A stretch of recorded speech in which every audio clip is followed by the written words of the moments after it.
When a political party starts eating its young, it's not a sign of strength, it's a sign of fear.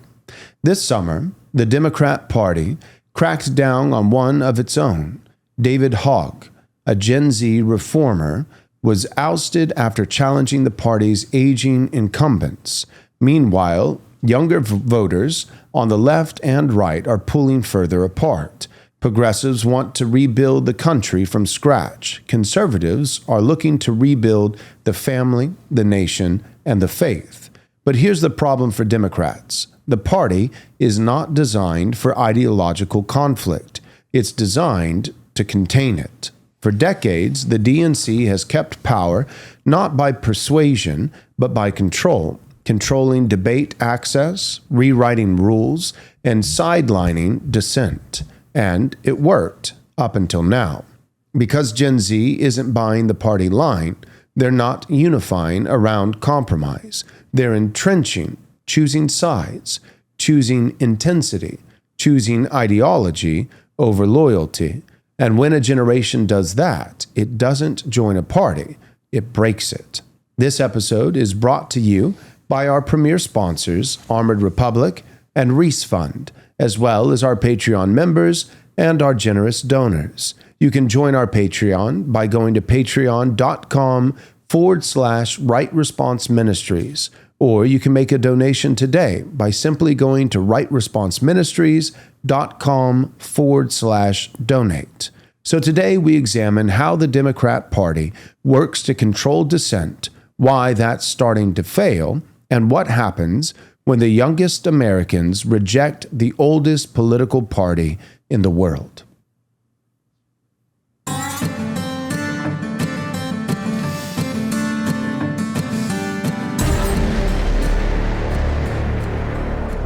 All right, here we are. This is an episode that's been outlined by our very own Michael Belch, and talking about the Democrats basically hating and destroying Gen Z. And Gen Z isn't having it. Yep. All right, go ahead and lead us off. This was an interesting one. It started off because I realized I don't know actually a whole lot about how the Democratic Party actually works. And if they are a political enemy, I thought, we should know a little bit about how they work. Well, then as I dove in, as I started kind of investigating it, it was interesting to me. One of the theses for the episode, at least from my part today, is a lot of the future of, I'm not even sure the parties are right, the Republican Party, the Democratic Party, but for now we'll use those as the stand-in words. A lot of the future of the two parties in America will depend on how Gen Z perceives them. Mm-hmm. So for instance, by 2030, it's estimated that Gen Z will be the largest voting bloc in the US, wow, which is crazy. As the boomers are dying off, as millennials are getting older, et cetera. So Gen Z going forward is going to have a very important role and voice in terms of what goes on in the nation, which parties are elected, the direction of the country. So it's really interesting to me that at the tails, you've got Gen Z who are more conservative than anything we've seen in a long time. And we've got Gen Z who are also more progressive than anything we've seen in a long time. Yeah, it's like the widest gap. Yes, the gap is huge. And that is a really interesting dynamic that I'm hoping to kind of develop here as we go along. The question is, first of all, what I want to do first is just give kind of a story that illustrates potentially what's going on in the Democratic Party. The Democratic Party is the oldest political party in the world. Wow. The Tories in England rebranded themselves, and so while it's basically the same thrust, the party disbanded and rebranded quite a long time ago. But the Democratic Party has existed in a continuous stream for the longest amount of time of any party in political history. So that being the case, I think it would be a mistake to just assume the Democratic Party is done. right? They have managed to rebrand themselves, to bring in up dissidents, to pivot, to change and twist and turn many, many times, even through recent history since the 60s. So it would be a mistake, I think, on our part to assume that, they were dealt such a blow at the last election, they're in total chaos, which all of this is true, but to think that they are done, that's the end. Yeah. Okay. So I want to read a quote from Nate. This is going to be quote number one, a quote from City Journal, which was talking about a Democratic representative shortly after the November election when Trump won so handily. So here is what they say about this. It says, shortly after the election, Representative Seth Moulton of Massachusetts declared that the party needed to be, quote, brutally honest, unquote, about how out of step its position on transgender issues was with the American public. As the father of 2 young daughters, Moulton told the New York Times he agreed with the 8 in 10 Americans who did not want schoolgirls, quote, getting run over on a playing field by a male or formerly male athlete, end quote. The blowback was severe. Activists, spurred on by local Democratic officials and national journalists and nonprofits, accused Moulton of, quote, scapegoating trans people, descended on his office for a Neighbors Against Hate rally, and pledged to primary him in his next election. Moulton's campaign manager and the director of his political action committee quit in protest of his remarks, and the chairwoman of the Salem Democratic City Committee denounced him in an email as a, quote, Nazi cooperator. End That's quote. great. That's great. I mean, with enemies like that, who needs friends? I know. That's right. That's all you can hope for. The Democrats are very committed to liberty. Yes. So he is, presumably, if he's got 2 daughters who are school age or, we don't know how old they were, but he's a little bit older. He's not going to be Gen Z, maybe not even Gen X, maybe Gen X. But it shows the clash going on in the Democratic Party or in the progressive movement. Right? He, realizing they'd been drummed badly in the election, said, guys, let's pull back a little bit. And the backlash was immediate. I mean, really, really, really strong. He got called the worst thing they could possibly imagine calling someone, usually reserved for the Republicans and conservatives, which was, of course, a neo-Nazi for just wanting to question the party on that. Democrats are getting a taste that once you turn that revolution spigot on, you get that revolutionary mindset into the youth. There actually isn't an off button to it. Gavin Newsom's going to run into the same problem. Yep. He knows he has to run as a moderate. He knows he has to kind of hedge and say, look, at the end of the day, and he did this with Charlie Kirk, I don't know, maybe there's some limits, but I think they're quickly realizing that when you radicalize young people, you tell them you need to join a revolution, you need to burn the system down, that when you get to a certain point saying like, hey, this is damaging, this is hurting our optics, I can't run on this platform. That's a big part of it. Like, I may privately agree with you, I can't run on this platform to get power. They've been trained to be revolutionary, and they'll say, we'll accept nothing less. Yes. I mean, this was communist China. If someone wasn't revolutionary enough, their entire family line could be designated as blood traitors. They weren't revolutionary enough. They didn't take it far enough. They didn't agree with it. And that's been the tactic of the left, at least in modern times since the Enlightenment. Yeah, that's true. So one of the things I wanted to do here in the first section was just show some of the differences between how the Democratic National Committee or Convention works and the GOP. So Nate, this is going to be the first image. And to me, this was helpful because the 2 organizations, while they're both political parties, they actually run somewhat differently. Okay, so here is a couple of the features. Their power structure. The Democrats are very top-down, very centralized. They can kind of flip a switch and everyone is going to fall in line.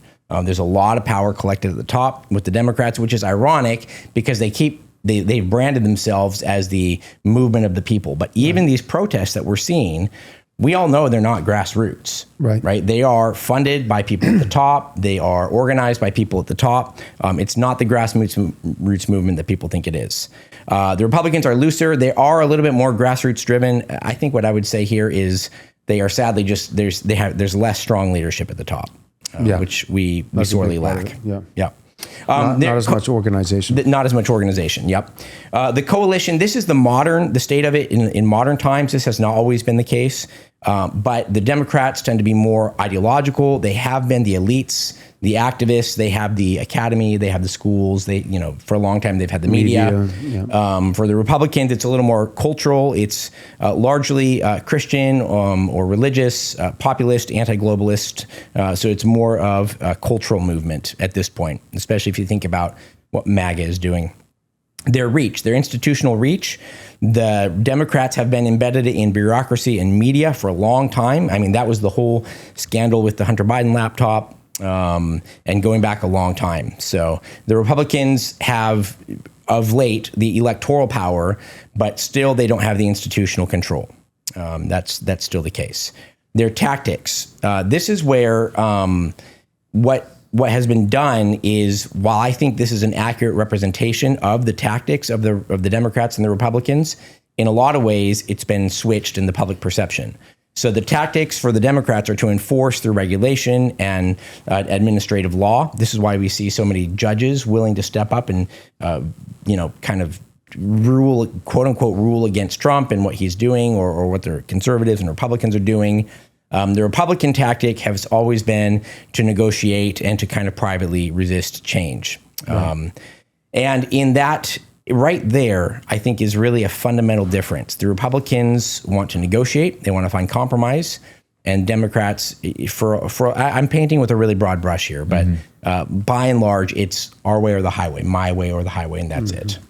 Last, their feedback loops. How does messaging get back up to the top? And here, the Democrats, this is what you were saying, Wes, are in trouble. They message discipline, but it is kind of an echo chamber, as we saw with Blue Sky shutting down basically and being completely empty, which is a fantastic self-own. The irony of the Democrats, and I said it earlier, is while they bill themselves as the party of the people, it's they seem to be less interested in what the people on the ground are saying.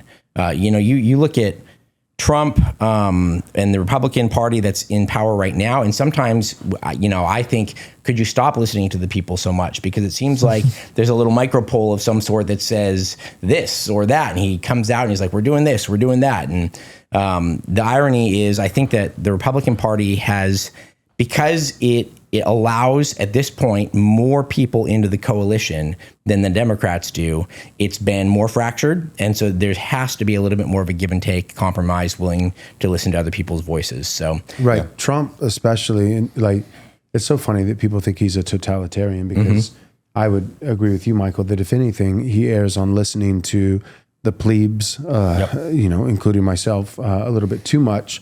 Now, I'm certainly not included in this particular class of people in Trump's ear that I'm about to use as an example. But just recently, we saw Trump backing down on his rhetoric of deportations and saying, "Well, we're gonna do." He literally was elected on mass deportations. Right. It was clearly what the majority wanted. Even some Democrats, for that matter. Certainly, lots of independents. But that was a big part of his platform in his campaign. And now he's backing down saying, but we don't want to hurt our farmers. And we also don't want to hurt, this group and that group. And it's kind of like, it reminds me of, if you ever watched one of the Austin Powers, I forget which one, but Austin Powers, with Mike Myers, one of those movies where Dr. Evil, he's like, everybody out. Everybody, clear the room. And then people are walking out and he's like, well, you can stay. You can stay. You can stay. And he points at basically every single person in the room except for the one guy that he actually wants out. He's like, oh, I can't take a hint. And I feel like, I've said it before, I'll say it again. I am struggling a little bit to trust the plan. If we're still going to go into World War III, if we're still going to be, fighting for Israel and, all these kinds of things. Plus, we're also not going to get deportations. And it's one thing if it's being held up, because ICE needs funding and we need the big, beautiful bill to pass and those kinds of things. I can play ball a little bit and make some concessions there, as much as I don't want to see our debt increase. I'm willing to increase the debt if it's to decrease the immigrants, which is a major cost for a lot of the debt.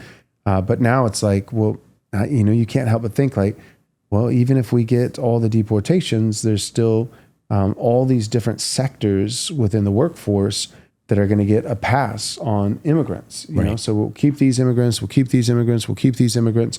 And so I say that just to say, in terms of listening, I think it is true that the right is absolutely fractured, and it is not a totalitarian. It's just ironic. It's not totalitarian at all. Trump, if anything, I think he listens to people who are around him too much. Yeah. Trump can actually be fairly easily swayed. It's not like we're just like, oh, who's this new guy on the stage? It's been a decade at this point since he came down the golden escalator, and I think that he is consistently modeled for 10 years that he listens and will even be massively driven by whoever's in his ear. And there's a lot of people in his ear. Yep. And on the listening piece, it's a little bit cliche to say the actual, like the real slave owners, the real pro-slavery were these guys, and turn it back. But in the case of the Democrat Party, when it comes to, for example, like electing your presidential candidate, I mean, Bernie Sanders versus Hillary Clinton, there was very much so a concerted effort from the top, because super delegates helped to choose the presidential nominees. Right. It's your regular delegates chosen by the voter, and this huge slate. I think it might be up to a couple thousand super delegates. And Bernie Sanders was clearly the grassroots supported candidate. Right. This was in 2016. Well, the uniparty there, they got Hillary Clinton, they got Joe Biden. And then when Biden had to drop out, they very much so. This was before the convention. So Barack Obama, Hillary Clinton, Biden, they could have all said, we want to honor the will of the people and have some type of voting apparatus. They moved super efficiently. You could tell how coordinated it was. Kamala Harris is the candidate, literally to just steel man it and be like, you will not bring to it a vote. You will not put somebody else in. So, I mean, you're talking the last 12 years of the presidential candidates of this party. None of them have been what the actual members of the Democratic Party have wanted. Yeah, Democrats have not had a choice, like you said, for 12 years. So they make a choice, and then the uniparty says, no, we're going to make the choice for you.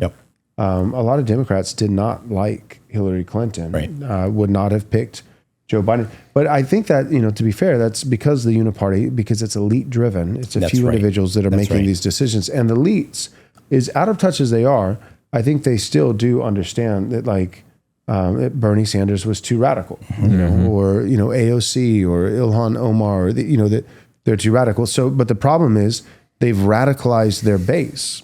So they've radicalized their base in terms of who's going to vote. There has not really been one candidate in 12 years that Democrats are like, we pick this guy, we like this guy.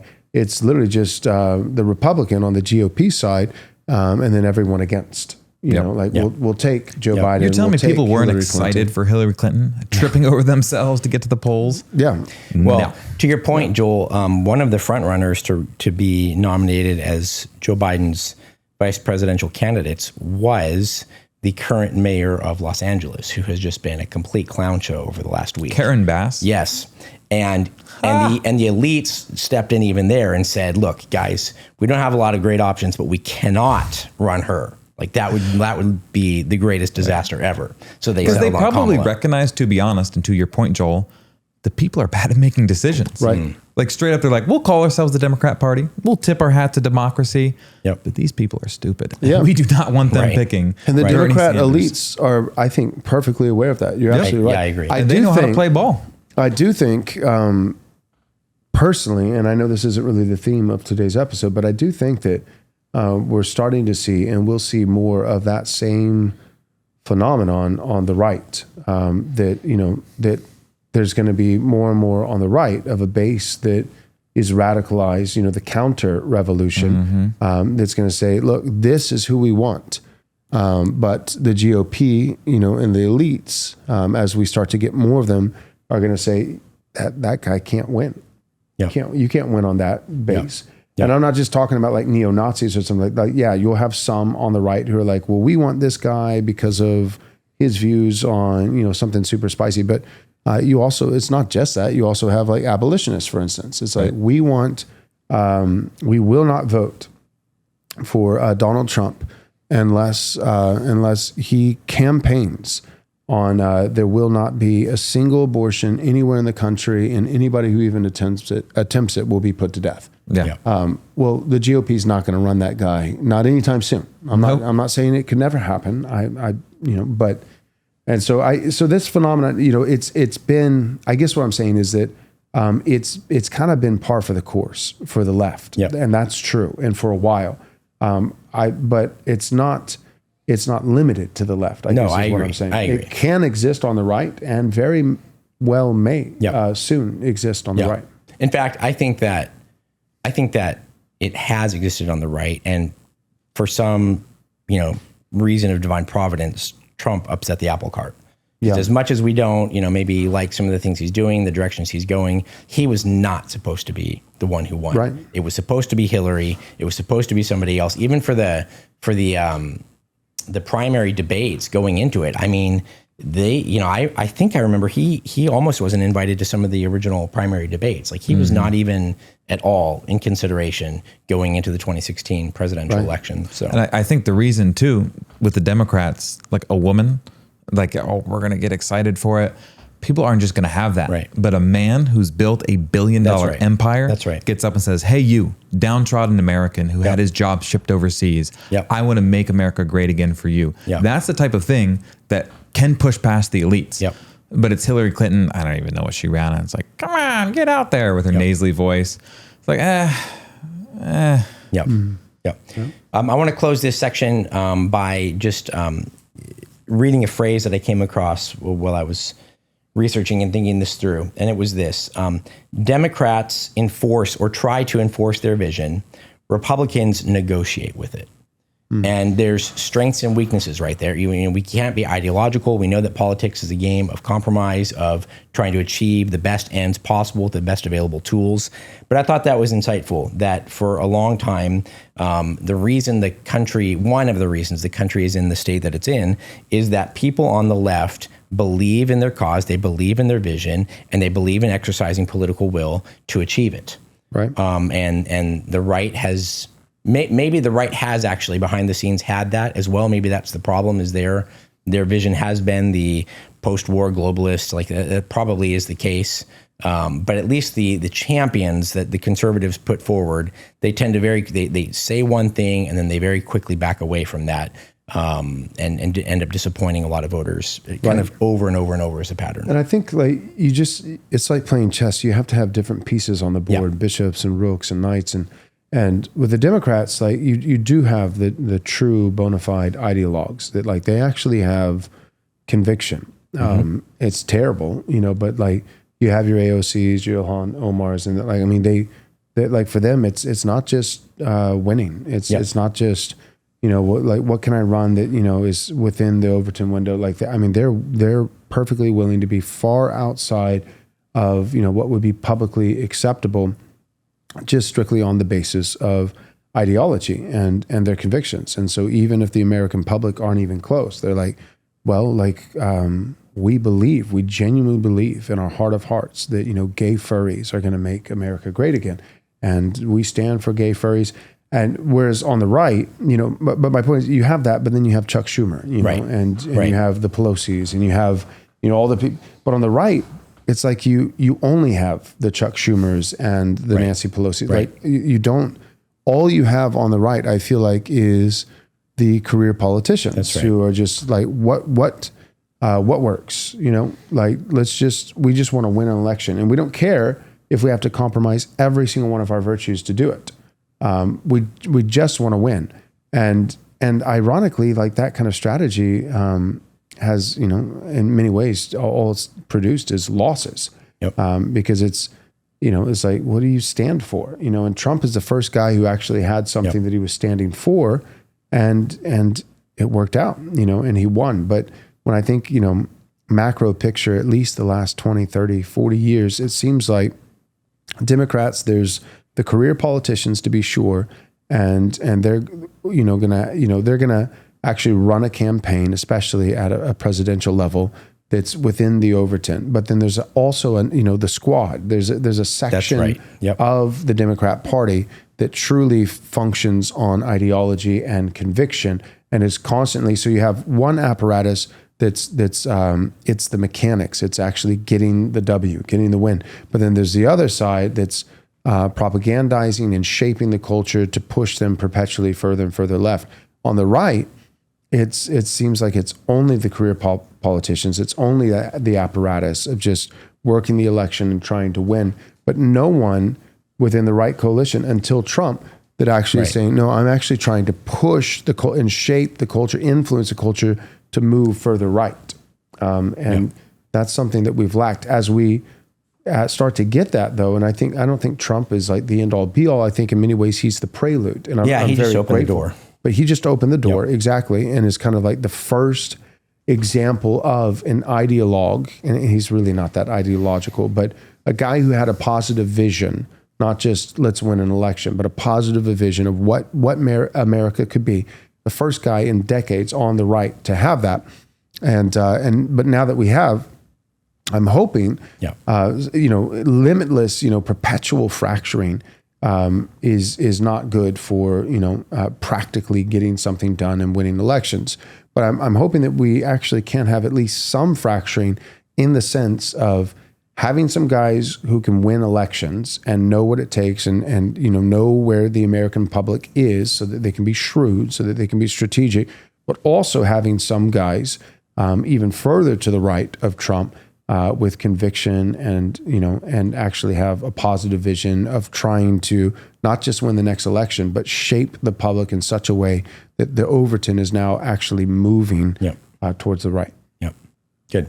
Let's hit our first commercial break. When we come back, we're going to talk about David Hogg and whether the establishment or what it says about the establishment versus the ideological youngsters. Are you a Christian struggling to find companies that align with your values and beliefs? Well, then Squirrely Joe's has you covered for all your coffee needs. All of their coffee is hand-selected and roasted fresh every day by a family of fellow believers. Try them out and you'll savor exceptional coffee while knowing that your investment supports a company committed to following God's teachings and upholding truth and righteousness, ensuring that your hard-earned money contributes to the growth of God's kingdom. Stop giving your hard-earned dollars to pagans who support evil. Right Response listeners have access to an exclusive deal. Your first bag of coffee is free. All you have to do is cover the shipping. So head on over to squirrelyjoes.com/right response. Again, that's squirrelyjoes.com/right response to claim your first free bag of coffee today. I'd like to introduce you to a book called On Ruling. It's a book written by a group of guys who live down here in Texas. Now, the subtitle reads this: An Everyday Guide for Christian Patriarchs. And that's precisely what this book is. Now, I'll tell you what this book is not. It's not a Bible study. It's not a devotional, and it's not a boring retread book about leadership or leveling up. No, this book is designed to get you thinking about how to seize more ground and then bring it under good governance. Now, most men are not aware that our mandate is to build civilization right where we are, with a winning culture. We tend to want to outsource that responsibility, or just try to get more comfortable. But that is not what our lives are to be about, gentlemen.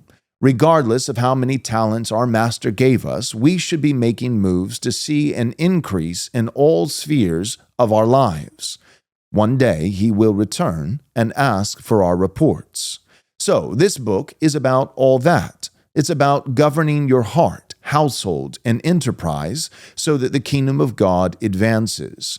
On Ruling is a great book for group study with you and your fellow men, or perhaps even something that you can read in the deer stand. So go and get On Ruling now from Western Front Books at the link below. That's www.westernfrontbooks.com.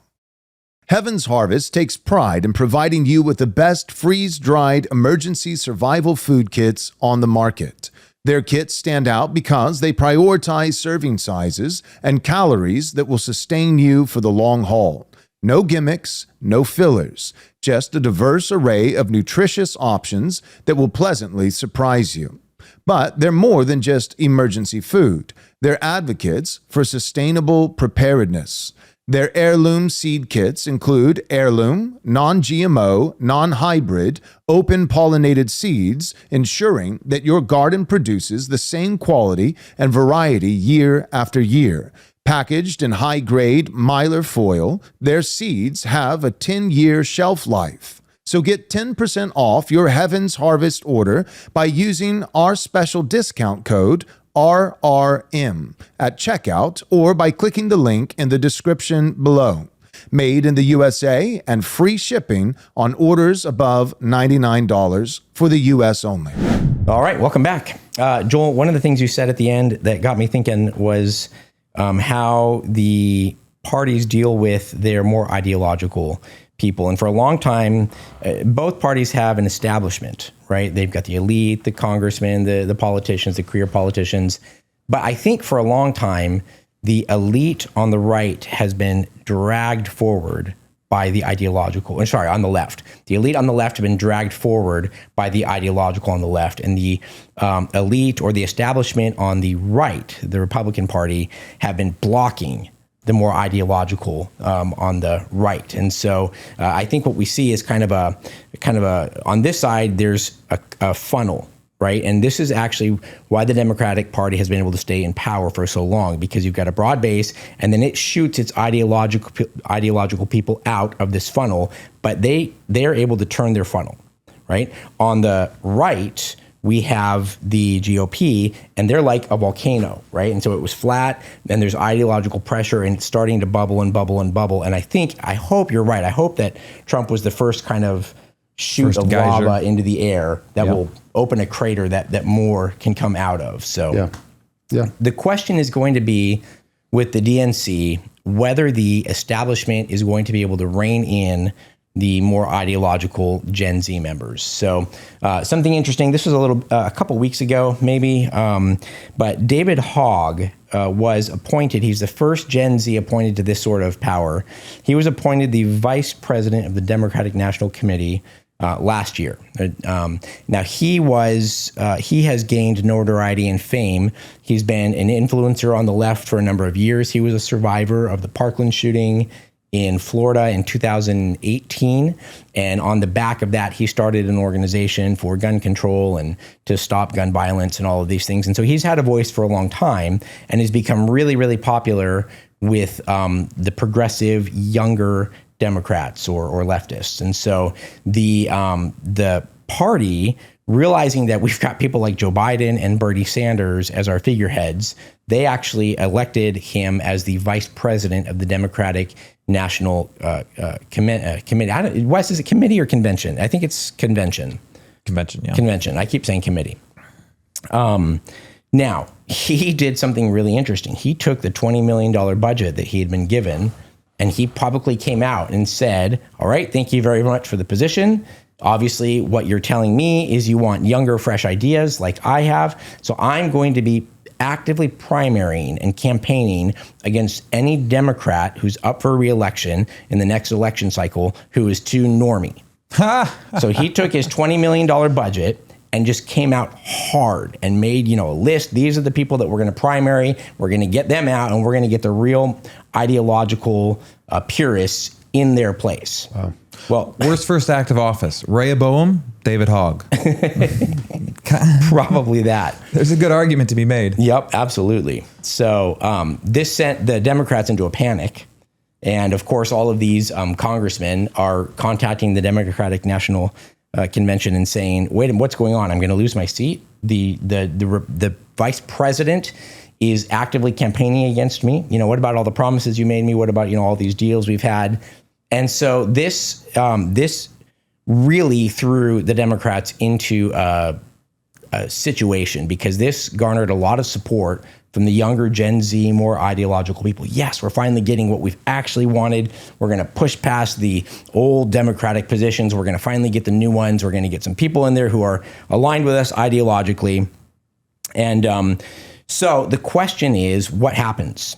Well, David Hogg came out just a week or two ago, maybe 2 weeks ago, and announced, I will not be seeking a second term this summer when my term as vice president of the convention comes up. And it seems very altruistic. Well, the reality is, behind the scenes, the convention had already organized a vote that was already going to go against him. And so he basically said, don't oust me. I'll serve out my last couple of months. I won't cause a ruckus. and you can, I won't seek re-election. You can put someone in. The old Nixon play. The old Nixon play. That's correct. I was not fired. I resigned. That's right. So that all seemed interesting, but what really is interesting is an audio conversation this was a Zoom meeting, but there's a conversation between David Hogg, the vice president of the convention, and the president of the convention. This conversation between the two of them was leaked recently. So we're going to listen to this. It's about just under 2 minutes. And the first voice that you're going to hear is the president of the convention. And then I don't know that we actually hear a lot from David Hogg, but this guy's just explaining the trouble that David Hogg and his kind of ideological fervor have caused for the party. Okay, so Nate, let's go ahead and roll this. It's not video, so you'll just hear it. And I'll say, look, it has plenty of warts, and we're all trying to change those for sure. But the longer we continue this fight, the harder it is for us to actually do what we all want to do, which is make a difference in this country again. So I deeply respect you, David. I too was looking forward to working with you, but this has created a situation, and I'll be very honest with you, for the first time in my 100 days on this job, and Jessica knows this, the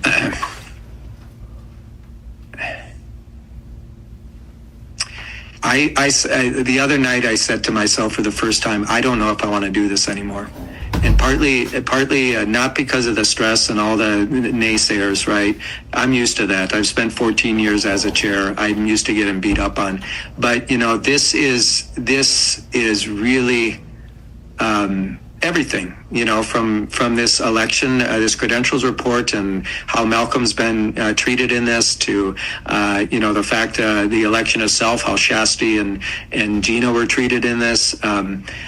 I'm just quite frustrated to be in this position, because what you've done, whether you like it or not, or know it or not, David, is no one knows who the hell I am, right?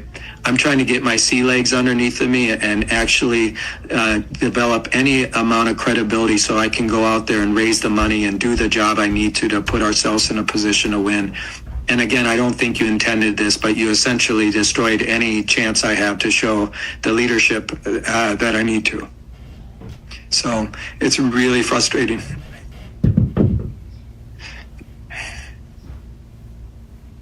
Gene.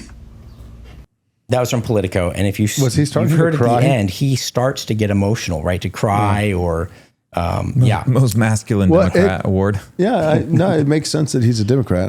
That seems like that's what, when I think of Democrat men talking in private, I imagine crying. Yeah. So that was just a confirmation. Checks out. Yeah. Okay. Yeah. So any comments from you two on that before I kind of draw a couple of thoughts out of it? This crisis is incredible. You'll get to some of it on the Gen Z stats, but the crisis within the party apparatus. Now, there will always be, like, Republican does not, of course, encapsulate everyone that's on the right wing, that's for traditional values, all of that, nor does the Democrat Party as an official party apparatus capture all the left wing. But within the party itself, so the structure that gives funds to candidates, that allows you to caucus with them, that organizes a meeting every year, that puts forward the candidates, they are in an incredible disarray. And this is God's mercy that our enemies are being put to flight. Their own radical ideology has left them in this space where the reason we all know David Hogg's name, for the record, was the Parkland school shooting in Florida. So he was one of the survivors. It's doubted whether he was anywhere close to what happened, even in the school at the time.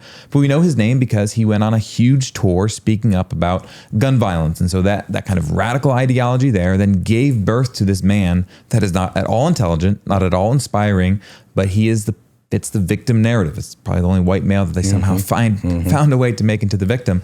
But that ideology is now the cancer that is literally, and you're hearing it on this call, destroying them alive. They can't have a unified message. They're torn up by infighting. Like, we have our problems in the Republican Party too. We need an America First, a Christian nationalist platform to come out of MAGA. And it needs to happen quickly. So we have our problems. But in their camp, they are in tatters. And I think that is God's mercy that they will not be organized. They will not have a coherent message. I don't expect anything great out of them, anything powerful, anything populist for a long, long time until they remake it until it's something entirely new. Yeah. Wes, I didn't have a chance to research this. So from your listening or reading, did you see if there's been any fallout related to the announcement that he's not going to continue? I would imagine that this would upset him and the more ideological young Gen Zers and ideological leftists who are part of the party. But I should have. I didn't take the time to look and see if there's been any fallout. It's funny enough, the most radical elements that I've seen, they're celebrating it because he's a white male, and they're celebrating him not coming back as an opportunity for more women and people of color to take lead in these spaces. So I haven't seen like, no, they got the best of us, but rather, hey, he did a good job. We recognize he was a victim of gun violence. Because we can be even worse. But this is great because we can do more. Well, to that point, the reason, the way that the convention was planning to oust him was on a procedure, which was that they realized that having him, a white male, in the position meant that they weren't filling a quota that they had for DEI. And so the way they were going to get rid of him was saying, oh, whoops, we recounted the numbers. We forgot we're one woman or black person or minority or whatever short. You've got to go. So to your point, Wes, undoubtedly the person that replaces David Hogg will be a DEI hire of some sort. Yep. Incredible. Okay. Yeah, they're in trouble. Yeah. So that, to me, is very interesting because we will see if the establishment is able to wriggle its way out, or if they, like you said earlier, much earlier, Wes, have created a situation that they cannot pull out of, where the ideological people have the reins. Even Joel, as you were mentioning, like AOC, she's part of the squad, yes, but what was so remarkable about her was she went within one election to being one of the most prominent voices in the Democratic Party. You know, and she's one of the most ideological, most shrill. So she leapfrogged ahead of a lot of career politicians. Same with David Hogg, things like that. So they do have a problem on their hands. Yep. Do you get into at all the whole find the Democrats Joe Rogan effect? I don't talk about it now. I've read some about that, but now might be a good time to talk about that if you want to bring it up. Just to kind of illustrate the point that we're making in another sense. Democrats, there's, I think, $20 million set aside into a fund, and it's for them to say, as they termed it, to find our Joe Rogan, because they recognize that a lot of the voices, this would be on podcasting, this would be on shows, this would be on TV, and this would be on radio. The big ones, your Theo Vaughn, your Joe Rogan, your Tucker Carlson, all of those, they're mostly men and they're mostly right-wing coded. And so they look at the landscape, and you've got a couple guys, you got Young Turks, there's a couple other shows. They're not household names. Right. And so they've realized, like, holy cow, the youth, like you said earlier, Gen Z is going to be a huge voting block, the biggest one. And we have nobody out there that people are like, guys, babe, wake up. New Joe Rogan just dropped. They don't have anyone like that. And so they're literally spending $20 million. And the person they put in charge of it, she's leading, she's front facing, don't even know her name, but it's an overweight woman that lectures young men about not being democratic. Said, we have an image problem. Young men aren't interested in us. Young women too. Young women are really revolting against feminism. We've got a big problem on our hands. What should we do? I've got a great idea. We lecture them. And just another example of how out of touch they are. So they're shoveling cash just into a fire. Like, find us our own Joe Rogan. Find us someone more diverse. And all that's happening is the ship is going down. And as the ship's going down, it's also catching on fire. Well, and that's also that's the pattern of the Democrat Party and leftist, Marxist for, the last 80 years is the right builds institutions and then they co-opt them. Right. And so if you think about it like this, so they don't have a Joe Rogan, they don't have a Theo Vaughn, they don't have that equivalent. And that's why you have Gavin Newsom, going on Charlie Kirk and admitting like, we realize, that we don't really have any podcast, platforms, not any, that are legitimate. And, so we just get sound bites. I go on, NBC News or whatever, and, and it's a 30-second clip or a 3-minute clip, meanwhile, you're over here every single day, for 3 hours podcasting. And it's like, that's true. But the way that happened, lest we forget, is, there was media, legacy media, news stations, shows, and in addition to that, entertainment, Hollywood, Disney, children's, and they actually did co-opt all of it. Right. All of it. From every single children's program to every single Hollywood slop, blockbuster production to every single news station. and I'm gonna kind of include. I think talk radio is I'm the going to only include thing. Fox News in that too. It's basically leftist. It's certainly liberalism, and borderline to the left. And so there's just some American flags once in a while. So exactly. So my point is, they took everything, and so it's not like when you think of podcasting, it was the right had nothing left. Yeah. There was nothing left. There was no institution in terms of news and media and entertainment left to the right. It was all co-opted. And so it's not like the right, from a strategic standpoint, got in the back room and was like, what can we do that's more effective than owning, the 3 news stations in existence that are played on cable TV in everyone's living room. Like it wasn't like a design. It was desperation. It wasn't like intention. It was simply that we don't have any other options. So like, all right, we're podcasting. Well, then podcasts started to take on, steam and become more popular. But I don't think it's just because of the format. I think the format, like there certainly is a market for that, but I think it's because ideas on the right are true. Mm-hmm. And there's always going to be at least some sector of the population that is attracted towards the truth wherever you could find it. I think if podcasts all become slop, leftist garbage, and Sean Hannity, grows a pair and says some things that are true and right wing, then all of a sudden people will be watching Sean Hannity again, and you'll have even Gen Z. They were watching Tucker, right? And then he left, and exactly, and you would literally have Gen Z signing up. Like, how do I get cable TV? That's right. And so, like, I don't think it's so much the format. Yep. Right. I don't think it's. I think it's the messaging, it's the content. There will always be. Now, there are times when many people are lying and suppressing the truth in works of unrighteousness, and therefore it's a remnant, it's a minority. But in any given moment, in God's providence, any different time period throughout this gospel age, there's always going to be a market for truth. And so I think, Democrats, again, I think they're going about it the wrong way, which is great, and fully what I anticipated, because you can count on them to get things wrong. But they're gonna so the secret sauce for Trump winning the popular vote in 2024 was the format, right, the platform of podcasting. So we'll just do that. Great. Right. I keep thinking that. Please. That's please get Michelle Obama on more podcasts. You're telling me call her daddy didn't just cement Kamala's victory right there? It's tough for me to believe. Yeah.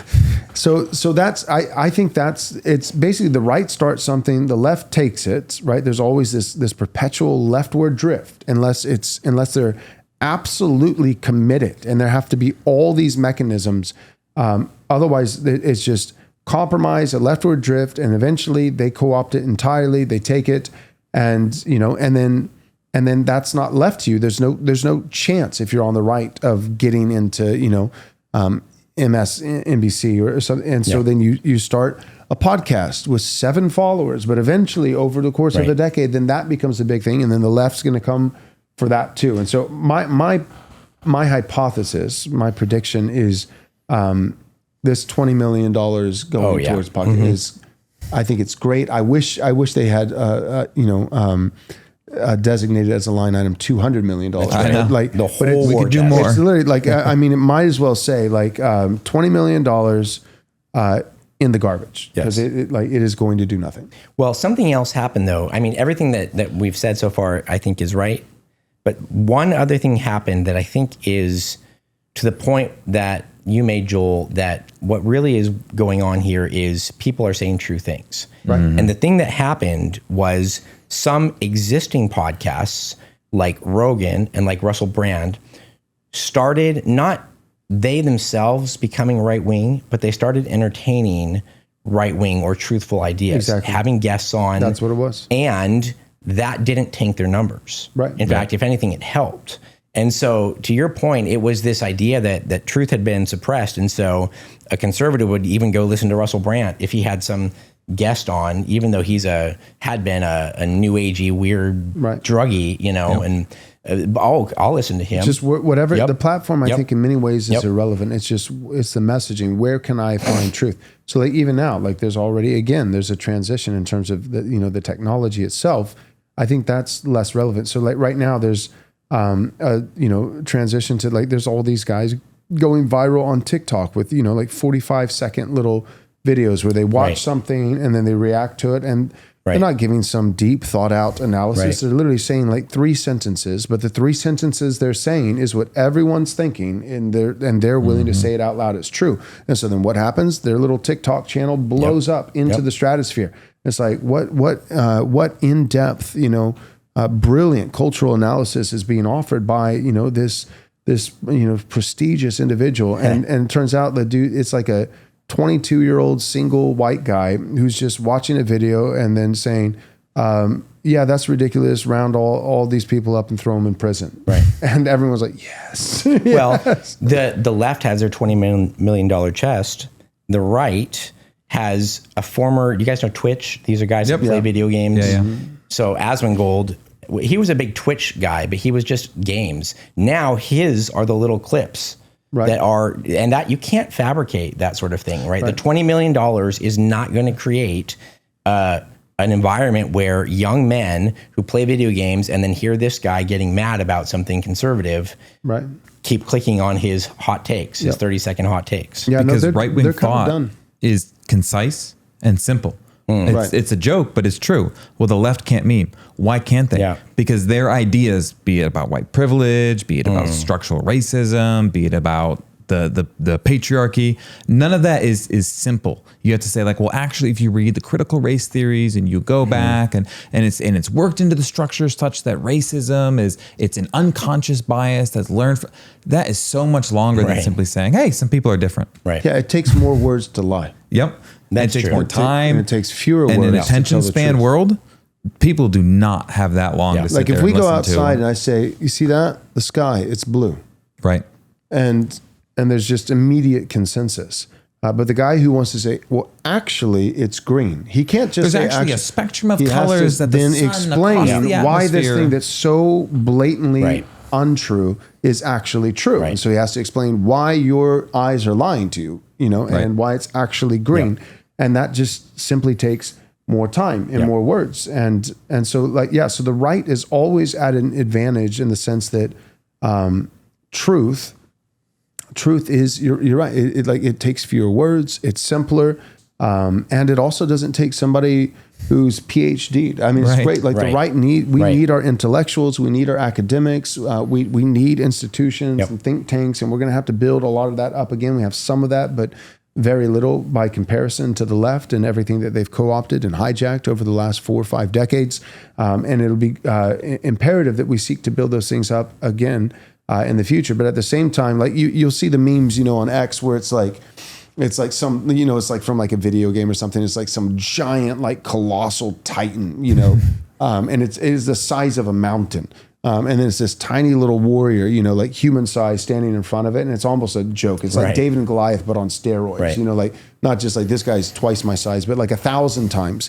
And then for the colossal titan monster, whatever, it's like, it's like all of legacy media, and all, every, Ivy League, university and this and that and blah, blah, blah, blah, blah. And $20 million towards podcasting and you list all these. And then the other guy over here, it's the kid who says the emperor has no clothes. It's like, and so like who's facing him? It's Bubba, who's 17 years old and works with his dad on on a shrimp boat, saying, well, actually, we shouldn't have a foreign invasion at our southern border. Yep. And it's like, and you can't stop Bubba because he has the truth on his side. So now that begs the question though, then why was the left so successful for so long? Right.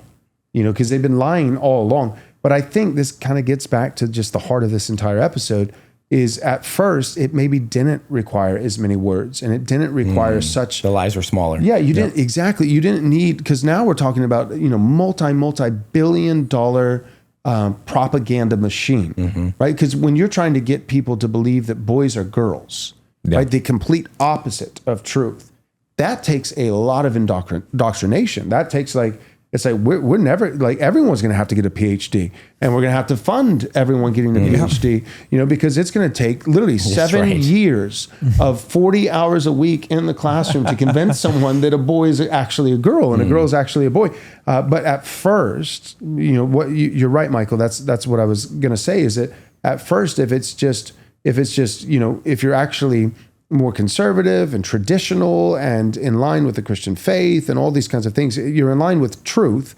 And at first you're just trying to get people to compromise an inch. Yeah. Well, then that doesn't necessarily require, the meme where it's just a wall of text, Right. That requires 2 sentences instead of 1. Right. And then it's 3 to 1. And then it's 4 to 1. But by the time you're saying 4, people know the 3 already. At least they've heard the 3. Sure. Exactly. Yes. And it compounds and you're building on. Yeah. So I think because I was just, that question was starting to rise in my own mind. I was thinking, if everything we're saying is true, that the truth is just so much more effective than lies, then how did the lies win out in the first place? And I mean, we know theologically, because people are sinners. That's a big part of it. But also, I think at first they didn't have to lie as much, and now they're lying more and more and more and more and more, and eventually it kind of reaches a tipping point where it's just it's not viable, it's not sustainable. Yep. If you read the 2004 Democratic Party platform, I reread it recently for an episode. It's very straightforward, because at that point you're not talking gender ideology, you're not talking homosexuality. It's mostly focused on the American family and cutting taxes. And probably and those are unions pretty, or labor parties. Yep. So strong protections and then expansion of healthcare. And there are problems with that, and you would get into the details. But to your point, those big lies, they came along and they didn't really live very long. That's they had a true. shelf life of about 5 to 10 years. That's true. But with billions of dollars in propaganda, it got about 7 to 10 years and the elite institutions. Yep. Not a good ROI. Yep. And that's it. true. And that's all it was ever going to be able to afford. Yep. They're not coming back from this. No, they're not coming back. Good. All right. Well, we want to conclude the episode with some interesting data about Gen Z itself. So we'll hit our last commercial break, and then when we come back, we'll tease that out a little bit, and then we'll wrap up. The danger of centralized power is often represented by the word king. As Americans, we hate the word king. Civilian ownership of body armor is about helping people to have increased power to resist tyrants and criminals.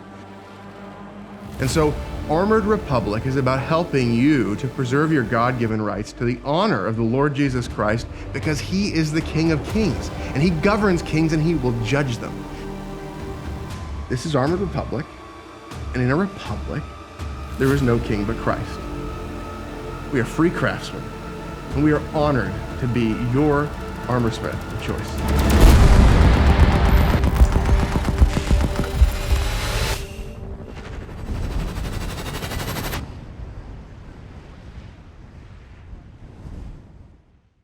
At Kingsman Caps, we believe that every man is called to carry the crown. That is, to seek out and gain glory, and ultimately to give that glory to Christ. Our hats aren't just apparel, they're a symbol of sacred duty. We're forming a coalition of men who walk with conviction, courage, and humility, knowing the honor we bear is not ours to claim, but ours to carry. Through Kingsman Caps, we are starting a brotherhood of men who live to honor Christ as King, and who will one day lay their crowns at his feet. Every Kingsman Cap is crafted with premium materials, rugged construction, and timeless designs made to endure the burdens and battles of life. We've just released our newest colorway, the Illumination, an all-white country fit featuring a bold 5-panel design and a clean white-on-white logo. It's built for those who walk in the light. Join the brotherhood and carry the crown. And if you're building God's kingdom through your own business, brand, or venture, we now offer custom hat orders with an easy process and a 100 hat minimum per style and color. Step 1. Go to kingsmancaps.com to contact us with your custom hat inquiry. Step 2. Send us your logo and brand colors. Step 3. Choose your hat style and details. Step 4. We'll take care of the rest. Carry the crown because Christ is King. Go to kingsmancaps.com to get yours today and join the brotherhood. Running your business with purpose means looking beyond last month's numbers to next year's vision. Kaylee Smith offers CFO-level strategy scaled just for small businesses. At Midstate Accounting, she takes care of your compliance, bookkeeping, and tax returns while providing holistic advisory and fractional CFO services to help you steward your resources with a distinctly Christian perspective. Ready to align your finances with your future? Then call Kaylee Smith at 573-889-7278 for a free, no-obligation consultation.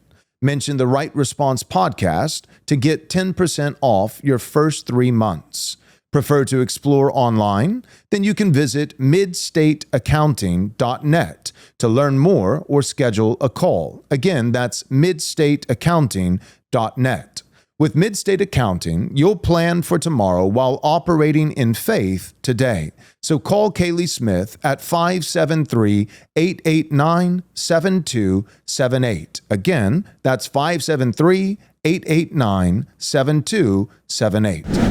All right, welcome back. All right. So we're going to wrap up here with some data from, I will admit, it is a liberal source. It's from Vox.com. I almost said Docs.com, which actually is kind of true too. No, Vox.com. So take it for what it's worth. But I think it's some interesting observations, and they're pulling some polls together that Harvard did and that Yale did and a couple other places. So they're looking through some larger polls from various sources. They were very clear in the article to say they're nonpartisan sources like Harvard and Yale. So just, I'm sure we're all relieved to hear that. But they point out, the Vox article points out that the data seem to reflect that when we talk about Gen Z, which a lot of people are looking at right now for reasons that we said earlier in the episode, there actually are kind of two Gen Zs right now. So I'm gonna read some quotes. Men and women. That is true, and that's going to come through, but it's also by age. No, you're right. Yep.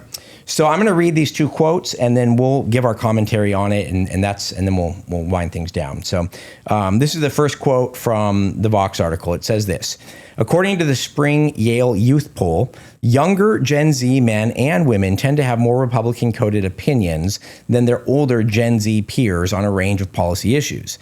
They tend to view Trump more favorably, side with the Republican position on some policies like immigration, trans women in college sports, and Ukraine by higher margins, and are more likely to consider casting a vote for a generic Republican candidate than older Gen Z members. Younger Gen Z is also the segment of Americans where religiosity seems to be holding steady, if not outright increasing. As I've reported before, young Gen Z, this is an incredible statement, young Gen Z men are holding on or returning to organized religion in rates high enough to slow down a decades-long trend towards religious dissociation in America. Wow. Which is quite remarkable, it's all something we've talked about on this show before. Right. Real quick, what is young Gen Z? Like what age are we talking? So 18 to 34 is the demographic. Okay. So this is going to be 18 to maybe mid-20s. Oh, I count as Gen Z then. You are, yes. Like I'm 30, and like most of the time I'm counting millennial, but according to this estimation, I'm part of the older Gen Z. I guess it depends on the, I guess you would be. But you're older Gen Z, which means you're gay. Well, and that's actually kind of interesting because I didn't look at all the data, but I'm just going from memory here. It seems like the older Gen Z are actually quite radicalized towards the left, right? Like more than maybe millennials or something like that. They're really the true believers in what was going on during the gender ideology, during the BLM, things like that. I mean, that's when they were teenagers. That's what was capturing their imagination. And to some degree, this makes sense because really all of us want a cause to live for, and so if that was the cause, I've heard that things imprint on you in your teenage years that are almost impossible to get rid of. Your location, the kind of music that you heard, like it really is true that music that you listen to in your teenage years have a dopamine effect on you all through the rest of your life. Doesn't matter if there's superior music or objectively better music. The fact that it printed on you in your teenage years really sticks with you for a long It time. really, and I can confirm, it does not matter if it's objectively superior music, because still to this day, do not let your children still listen to to this rap. day, Dave Matthews. I am right there with you. And I'm like, I hear like, boom, Yep. boom, boom, Yep. boom. And I'm like, this is so good. And anybody who's not like in my age range is like, but is it? No, we're not going to go down that road, Joel. And I'm like, yes, it I is. do think, to your point, though, the tail end of millennials, because they were the last kind of group that had it good. They were generally, if they came of age here in about 2015 to 2020, Right. they had a decent job and they were probably able to afford a home prior to the COVID Prior to housing all of crisis. that, yep. So they got the house. They probably got a decent job. They're probably making mid hundred thousands on average. So they're not feeling it the way Gen Z is. Right. And I don't think that's really going to change. Like Right. Gen Z has a lot of incentive to upset the apple cart. Yep. Young men, I mean, the options for dating are either women that are older and have been ran through, Yep. or women that are younger and are feminists, so they don't have great options for furries. datings, or they're furries, or they're other men. Goodness gracious. Terrible options for dating, terrible options for jobs taken by all the illegal immigrants. Tech is no way downsizing they're with ever gonna have a AI. house. They'll never own a home. Right. They'll never even own a condo. Right. Of course, they're going to burn the system down. Right. They don't have If they anything work to lose. really, really hard their entire life, Yep. they might be able to mow my backyard. They will Although with not your backyard, I want to be clear, not to say your backyard, but with I did see, I know we're ripping on Trump for the illegals, but I saw an article today about a town in Nebraska where basically the entire saw this population too. of illegals cleared out. And Oh yeah, I saw that. And all the Americans, who Americans don't even want Yep. these jobs. They're Yep. too high and mighty, not willing. And literally the next day, Yep. there was a line out the door with a bunch of Yep. salt of the earth, Yep. Americana people. Obviously a little bit economically lower class, but they're literally saying, please. Yeah. Like we would have We'll work applied this. sooner, but Yep. you wouldn't hire us because you were picking the illegals over us. Yep. And now that there's the option, turns out Americans actually are willing to work these Yep. jobs. Yep. We've Yep. been lied to this entire time. The Yep. whole time, Americans actually would have been willing to work those jobs. And But We need to do shockingly- an episode on propaganda. Yeah. It Yeah. is so Yeah. powerful. It's crazy. And Yeah. you can use it for good. So it's Yes. not like propaganda is bad. No, Yep. we need our own propaganda for good ends that's even better than theirs. Yep. And shockingly, the wages for those jobs increased from what they had been paying the illegals course. to what they had to then pay, because they needed work, number one, so they had to pay more, and they had to follow wage laws and things But like here's that. the thing: So- it's like, okay, so one, but you're actually paying a real American. It is a That is service true. to your country. Yep. Like you can sleep at night. It's like, oh Yep. well, I'm having to pay $3 more an hour. Yeah, but to my fellow kin, like my countrymen, that's Yep. good in its own right. But then secondly, I bet this will take more time for the verdict to come back in. We see the results, but I bet you they end up getting more business too, because now it's Yep. like everyone who's patroning your business. Like one benefit is like, oh, I can actually, you speak English. I can actually talk Yep. to you. You Yep. know, that's kind of nice. Yep. And so, like, if I go to a grocery store and it's a bunch of people who look like Americans and they speak English Right. and they're polite and they're waving hello, I'm going to be far more likely, even if the prices are slightly higher, to want to yeah. go and shop there again than going down Yeah. to whatever Quickie Mart, run by Ubar, like Yeah. who can't even speak my language. We do have a heritage American only grocery store. It's called Whole Foods, but it's not Costco and it's not HEB. But that place is also a lib paradise. But yeah, that's what I was going to say. It's like, but Yeah. are those Americans? Can you imagine if businesses They speak English barely. if businesses started saying, you know what, we're going to level with you. We've had 10% of our labor force has been illegals, and it was for economic reasons, and it was but we are ending that, and we want you to know our local town, we're replacing all of them with people from this town because we're sorry, we want to love this town. Like that would garner incredible. so much goodwill. You'd get so much business. Yep. The whole town would be like, all right, Yep. like all the prices are 15% higher, Yep. and I'm coming. Yep. Yeah, it's amazing. It's not that hard. Yep. You just here's the prerequisite. You have to not have an undying hatred towards your own people. Yep. So it's a fairly bar is high. high. The bar is high. For Americans that specialize in hating their own people. But that's all it takes. Yeah. Let's hit this second quote about the divide in Gen Z. So Nate, this is going to be quote number 3. This says, The data we have found from the last election suggests broadly at least two types of young voters: old Gen Z, more Democratic, more progressive, and young Gen Z, more Trump curious and more skeptical of the status quo. That internal split roughly between, here it is, those aged 18 to 24 in the latter camp, and 25 to 29 in the former. So this is actually capping it. Jess, Wes, maybe you're not Gen Z. Oh, so then that puts vindicated you right, again. That puts you I right knew I in the was. I millennial. knew I was millennial, but I allowed it. Hasn't dissipated post-election. So that's since the election to this spring. It is still showing up in polling and surveys.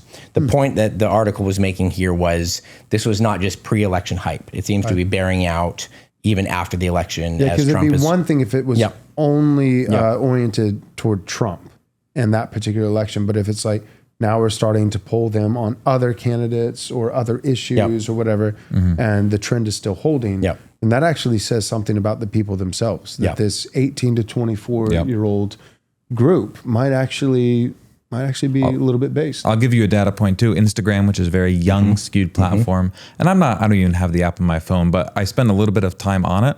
And my goodness, you should see. And I'm not talking like a very small account put something up that's edgy. We're talking hundreds of thousands, not of views, of likes on some of the greatest disrespect to the post-war consensus I've ever seen. So it's a young platform full of young people in the hundreds of thousands with their full name, most of them, just being like, yep, like name. that. Well, that's because like they that. Like show on they don't have Instagram? anything to lose. Like they do. So if I have a friend Like and follow show. them, Whoa. I could just say, oh, my friend like this, my Because friend on like X, this. it's anonymous. Like if you like something, Yeah. But so you're saying with your full name in the profile, and your like is going to be seen by other people. And I Typically think those that follow there's you. a lot of different content that you're referencing, but there was one in particular that you and I both, for the purpose of cultural research, we looked into. But it was like this short little 15-second clip, Michael, and it was like a clip of of the planet, like Earth, zoomed out from like a satellite viewpoint, and just missiles shooting, from one nation to the other. Like it's just surrounded by Nuclear holocaust. and nuclear holocaust, and it's all like every country's just exploding and lighting up. And then the caption was all because the Austrian painter didn't finish the job.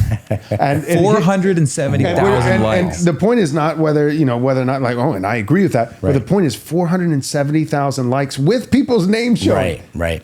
I talked to Instagram. friends from church who say that friends from college, they'll be scrolling through and they'll see, oh, he liked this. Wow. Like completely unrelated. They're not talking or trying to red pill them. Like, oh my goodness. Everywhere that's happening. It's crazy. Yep. Well, you know what I noticed about that age group, that demographic, 18 to 24. Now, by 24, you presumably college, but a lot of these guys they're pre-college, right? And by the time you're the 24 to 29 or 30, like they went through college You've gone 4 through years the ago. propaganda machine. 4 years ago. That's a good point. Yeah. So yeah, I bet you. Yeah, I didn't think of that. So I bet college is certainly probably a factor, but then I also think you're right in just the sense of at the time for the 25 to 29-year-olds, at the time that they were teenagers and in these formative years, that was the time where it's like you really were at kind of the left's high watermark. Yeah, where they were, they weren't really quite as crazy, but they had tons of power. Yep. But the basic seed of expressing yourself, and people want to tie you down and make you something that you're not, and blah blah. That was kind of at its zenith. Whereas the 18 to 24-year-olds, you think of when the left's high watermark was. I think of 2013 to 2020. You know, so for them, if my math is right, that'd be anywhere from 5 to 13 years ago. Let's split the difference and call it 8 or 9 years ago. So if you're 18 to 24 today, and let's split the difference there and say you're 21, and now you're going back 9 years, you were 12. And you probably, you know what I mean? You probably weren't quite old enough for that to be ingrained as your ethos, your mantra in all of life. But you witnessed firsthand COVID. So I know many young men, they're about 25 now. So they were finishing up college. Their last year of golf, their last year of in-person studies, their graduation was robbed from them. Your graduation got canceled. And then they opened the blind and they watched as Black Lives Matter proceeded uninterrupted to burn the city down. So they locked all these kids home, brought them back. They sat at home getting radicalized, watched and got even more radicalized with the riots. I would think that's a big part too of your 18 to 24.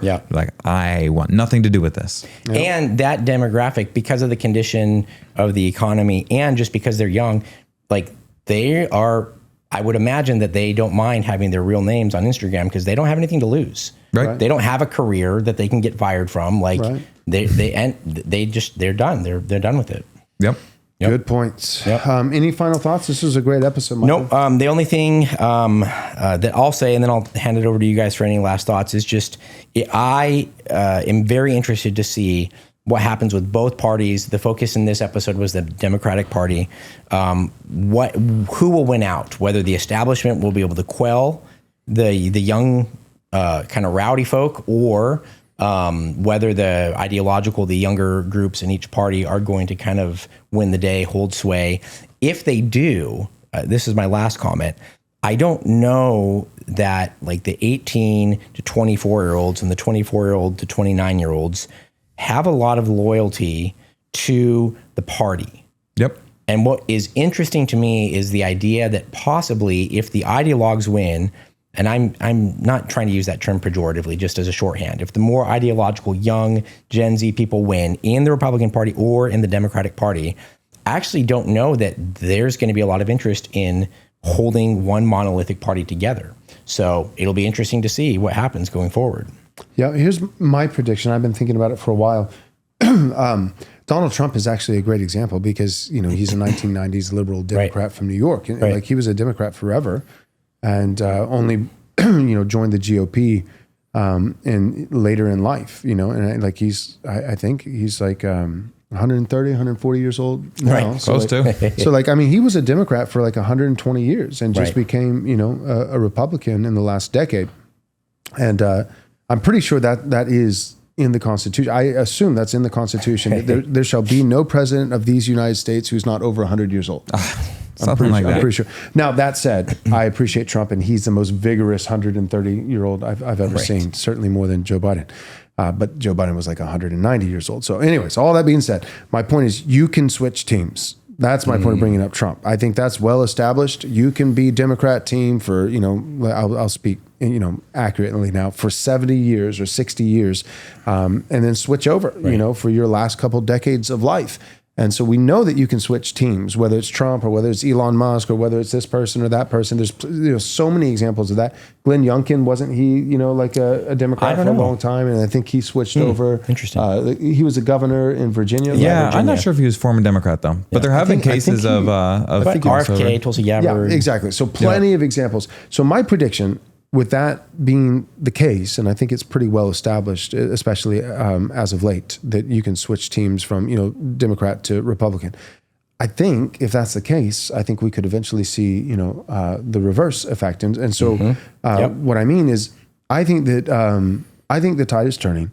I think that that leftists, that Democrats, they didn't shoot the radicals. We always talk about how that, in a lot of ways, that was a strength for a while. But ultimately, the fact that they were not willing to turn on the radicals have now made them untouchable. Right. And I don't think that, like, it's one thing to use your radicals, but at this point, the radicals are actually steering the ship, and I don't think they get it back.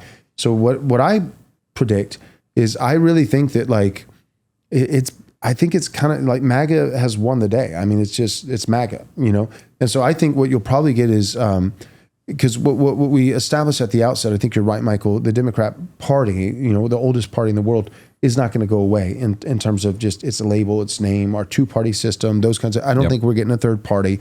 I think that's a little naive and even a waste of time to work towards that, like get your 3%, with the libertarian, tranny party or whatever, as long as they stay off my lawn. So I think we're going to stick to the two-party system. It's going to be Democrat, it's going to be GOP, and that's not going to change. But I got a feeling that MAGA just was kind of like this all-encompassing black hole that just has sucked everything into, and is continuing to do so. And so I've got a feeling, even Fetterman, kind of. So I got a feeling that you're probably what Democrats will, maybe not this next cycle because they're a little slow on the uptake, but eventually I think what they will probably end up running on is kind of the left wing of MAGA. That will be so they'll be running on Sikh prayers, and gay, lower taxes, but not too gay. Like, we love gays, and just be kind of quiet. LGB. on the tranny thing. LGB. Right. You know, and yeah, exactly. So which let's be honest, that's part of MAGA. Yep. You know, Oh, yeah. like it's obviously not our favorite part, but that is we can't pretend like Trump has not allowed that and even supported that. You know, gays for Trump and those kinds of things. So I think it's basically I think in America Trump has been such a historical figure. Like I think we still have not fully processed how significant of a political figure Trump is. Like a once in 100 years. Definitely last 50 years, but arguably 100 years. England has not gotten their Trump political figure. They're in worse That's straits, correct. and a man has not risen to the task. Right. Yeah. So I think that Trump is so significant. My point is, I think the two parties will continue to be GOP and Democrat, but they will simply be two different sides of Trump. It'll be the gay side of Trump and the less gay side of Trump. And so what I'm hoping is that out of MAGA, the worst of MAGA becomes the new assumed center that the Democrats are forced to have to own as their own and run on. And then the best of MAGA that's even more right, more that actually did want the mass deportations and actually does believe in traditional marriage. And actually what they loved about Trump the most was that he did the March for Life, first president in a very long, or when he had his slip of the tongue, whether it was intentional or an accident, when he was like, well, yeah, I think there's got to be some penalty for the woman who commits an abortion. They're like, love that. That's my favorite part of Trump. Where's that? Let's bring that back. I think that's still also kind of in the MAGA orbit. Right. And so I'm thinking that that's kind of what you get. You get gay Trump, good Trump. You know, but you're getting Trump. You know, you get gay Trump, Democrat, the new Democrat, and good Trump. You know, the new GOP. Right. I don't think that You're still getting happens. war with both of them, though. That's but you're still going to get a war in the Middle East with both of them. Hopefully not. But my point is, I think that's what you get, and I'm not saying you get it in 2028. Right. But I think it's possible you get it maybe as early as 2032. Yeah. You know, Trump finishing this term, and then maybe you have 8 years of Vance or whatever, but then that kind of becomes the two new bookends. It will depend on how to the right the next Republican or MAGA candidate is. You know, if it's J.D. Vance and he really occupies that more right-leaning, then that will leave a bit of a void on the left. But if the next one is kind of middle like Trump, then the Democrats won't have a lot of room. I think you're right, but I think ironically there's one other factor that's pretty significant as well. It also depends on how much the Democrats course correct. That's true. So if you get like a Vance versus Gavin, for instance, right, and Gavin continues playing out this strategy that he started by like going on Charlie Kirk and if the Democrats got beat as bad as we think they did, and I think they did, and if they just recognize, and I think they are having some recognition, but if they recognize even half of how bad it is, and course correct even just some, and run like a Gavin, but it's Gavin talking to America on the debate stage like he talked to Charlie Kirk, then that now that's true. That will because now Vance is going to need to distinguish himself from that, and so this now becomes your new kind of bookend on the left, and so then Vance is like, well, Gavin already covered. There's like Trump is expansive, right? So think like Trump is really broad, MAGA's broad. Well, Gavin, because he just moved right, he just covered gay Trump. So then all that's left to me is good Trump, That's true. Right? And so I think that's possible. Any final thoughts from you, Wes? Or? I think the takeaway is not, so it's very easy, and I think they are in disarray, but we are not rolling into San Francisco and getting a base city council. So there's still billions of dollars, there's still a lot of infrastructure, and they're going to keep blue parts of the nation blue. But practically then, so what's the play then? If we can't take these back, when do we do it? The play is to make the red parts as red as possible. Yes. This is where I think it's on the horizon in 2028, maybe 2030 in your governor races. You could establish the first Christian nationalist state in the union. So it's not we elected a Christian nationalist president, maybe not even a Christian nationalist senator, but in the reddest state in the union, we managed to run a guy that's a Christian, that's a godly man, and says, I want America and I want Kansas or I want Oklahoma to be Christian. And it's no to this. And I'm going to call the legislator into session again and again until we ban abortion, we ban pornography, we kick Palantir out. That's the play. So it's not LA is on the cusp, we've got them on the ropes. No, they're going to be a force for decades still. But on the rest of it, the infrastructure they had there that was maybe holding back a little bit, Right. so the true right wing could come out, that's been even weakened even more, and you run up the score. And so that's the play, is make the red parts of the country as red as possible while they're on their heels, while they have no message, while they're struggling to fund candidates. That's what you do. Yeah. Well said. Good strategy. Thanks for tuning in, and we will see you next time.